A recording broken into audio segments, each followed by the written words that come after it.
Les voy a presentar el trabajo titulado Esponjas filoporíferas de la Reserva Nacional de Paracas, Ica, Perú, que fue realizado en colaboración con personal de la Universidad Científica del Sur.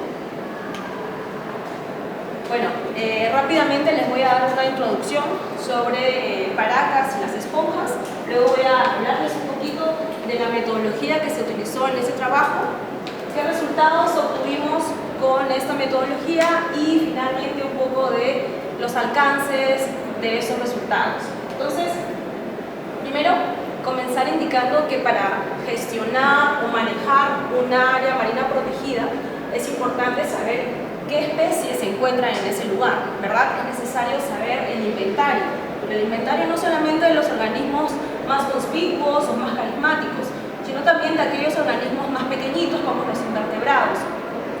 Si nosotros hablamos de la Reserva Nacional de Paracas, tenemos que recordar que es la primera área marina protegida en el Perú y que a pesar de que se han hecho muchos estudios por inventariar la fauna y flora que hay en este lugar, aún hay muchos vacíos de información. Si nosotros vemos la página del CERNAM, del Servicio de Áreas Protegidas, vamos a encontrar este párrafo donde nos dice de que en esta reserva existen cerca de 210 especies de aves, 36 mamíferos, especies, 10 especies de reptiles, 168 especies de peces y un gran número de invertebrados. No dice cuál. Luego también menciona la importancia de Arbopetum purpuratus, la concha de abanico, y bueno, donde también se encuentran variedad de cangrejos, caracoles, pulpos, erizos y otros moluscos. Estamos viendo de que hay no un desinterés o una falta de interés, sino más bien de que hay ciertos aspectos en cuanto a los inventarios que aún no han sido estudiados para algunos lugares, como en este caso la Reserva Nacional de Paracas. Y uno de estos grupos taxonómicos que aún no ha sido muy bien estudiado o que de pronto sí existen publicaciones sobre algunas especies, no tenemos vamos a decir, un documento que los tomadores de decisión o los que gestionan las áreas marinas protegidas puedan utilizar. Entonces, uno de estos grupos taxonómicos poco estudiados son justamente las esponjas, que ni siquiera son mencionados en este párrafo que les he leído. Entonces, considerando esto, es que se buscó pues generar una lista, actualizar la información que se tenía de las esponjas ya registradas para la Reserva de Paracas, pero también considerando algunas muestras que se habían colectado. Pero antes de detallarles la metodología empleada, quiero recordarles un poquito qué son las esponjas, ¿ok? Son esos organismos acuáticos, sesiles, filtradores que cumplen un rol importante en el ecosistema marino, pues se van a encargar del reciclaje de los nutrientes a través de las células que las esponjas van a perder, ¿okay? Y lo hacen en una tasa de remoción bastante rápida. Estas células son aprovechadas por organismos detritívoros, que a su vez son alimento de otros organismos y de esa manera reciclan los nutrientes en el ecosistema. Esto se conoce como sponge loop y que en algunos lugares del mundo, en el Caribe, en el Mediterráneo, se ha observado que este sponge loop, este bucle de esponjas, produce una tasa de reciclaje mayor al bucle microbiano. Entonces realmente la importancia de estas esponjas para algunos ecosistemas es bastante evidente. Además de ello, pues también las esponjas son consideradas hoteles vivientes porque brindan refugio a otras especies que viven dentro de ellas. Y bueno, ya a nivel más biotecnológico son una gran fuente de principios activos para la industria farmacéutica y también estas esponjas están hechas de un esqueleto de agregaciones minerales, de sílice o de calcio, que pueden ser utilizadas también para la producción de nanomateriales. Este esqueleto no solamente es usado para eso en la biotecnología, sino que a nivel taxonómico nos sirve para poder identificar especies. Justamente estas agregaciones minerales son conocidas como espículas y son las que nos van a ayudar a determinar la especie.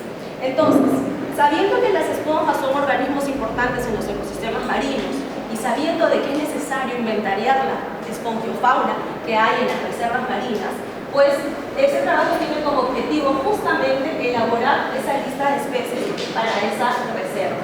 ¿Y qué se hizo en este caso?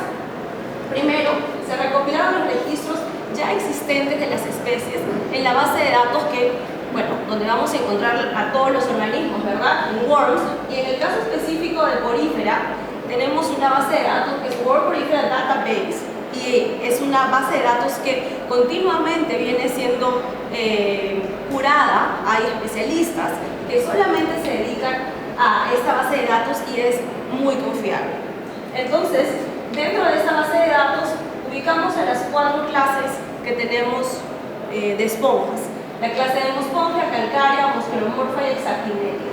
Y buscamos las especies que estaban registradas para Paracas, ¿no? Para la reserva. Verificamos las coordenadas para saber que realmente estaban en Paracas.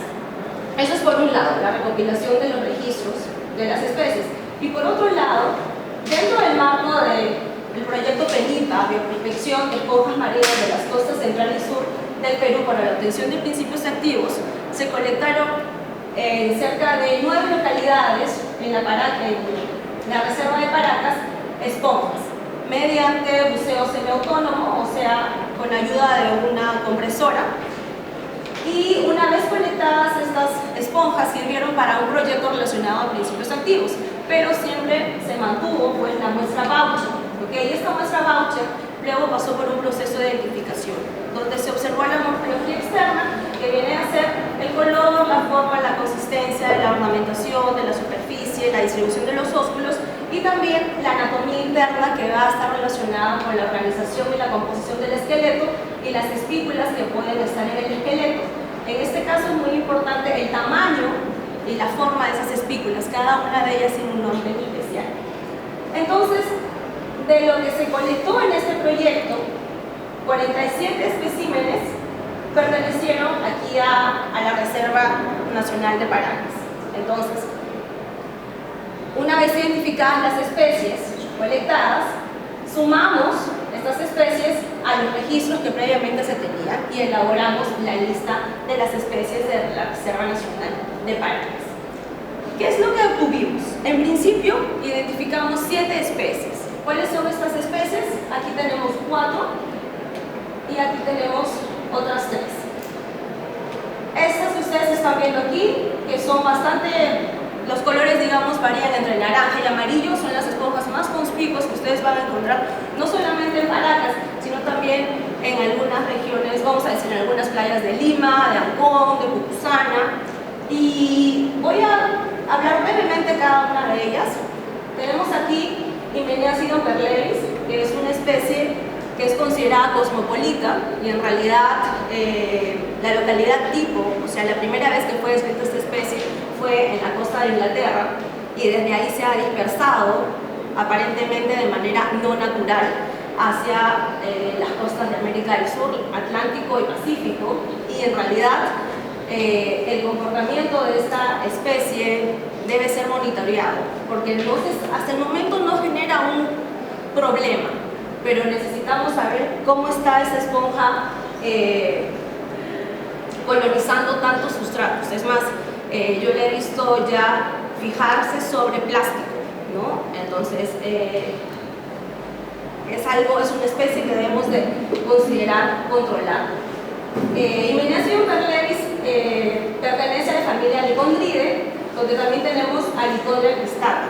Esta Lycondria cristata fue por primera vez registrada para Chile. Entonces estaríamos aquí hablando de una afinidad que ya hemos encontrado en muchas otras especies con fauna chilena. Ambas están también en la familia Lycondridae. Otra familia que hemos encontrado es Subiretidae. Aquí tenemos a Suberites latus, que hemos encontrado en Paracas, pero también ha sido registrada para otros puntos del litoral, incluyendo el norte. Lo interesante de esta especie es que la localidad tipo se encuentra en Canadá, y en realidad, a diferencia de otros organismos que pueden tener un amplio rango de distribución, pues su dispersión cuando son larvas es amplio, y cuando son adultos pues tienen mecanismos para nadar. En el caso de las esponjas no es así, entonces llama mucho la atención tener una distribución tan amplia. Definitivamente esta es una especie candidata para hacer estudios moleculares, porque es muy difícil poder aceptar que una esponja que tiene larva lesiotrófica, o sea que una vez que se la acaba el alimento tiene que asentarse, pueda tener una distribución tan amplia. O es un complejo de especies o es una especie muy parecida, por eso estamos como afinidad Lacus, o en realidad pues ha sido introducido. Entonces son puntos que más adelante se van a poder tratar. Y luego tenemos Aliclona paracas, que fue una especie recientemente descrita el año pasado para Paracas y que se ha encontrado también en San Juan de Marcona, y en este estudio lo hemos encontrado en más localidades dentro de la misma reserva de Paracas. Dentro de esta misma familia, que es Chalinide, tenemos a la esponja Aliclona especie nueva. Esta es una especie nueva que hemos encontrado, muy parecida a una previamente descrita, que también es de color morado, pero la diferencia está en la forma de crecimiento y en el tamaño de las espículas. Y las otras dos que tenemos aquí son de la clase calcárea. Vale precisar que las anteriores eran de la clase de Mospongia. Esta clase calcárea pertenecen a las esponjas que tienen esqueleto formado exclusivamente de carbonato de calcio. Ya hemos encontrado dos, Claridia antofagastensis, previamente descrita para Antofagasta, para Chile, y una especie nueva de Leucandra. Ahora, esta Leucandra es bastante interesante porque la hemos encontrado en Laguna Grande.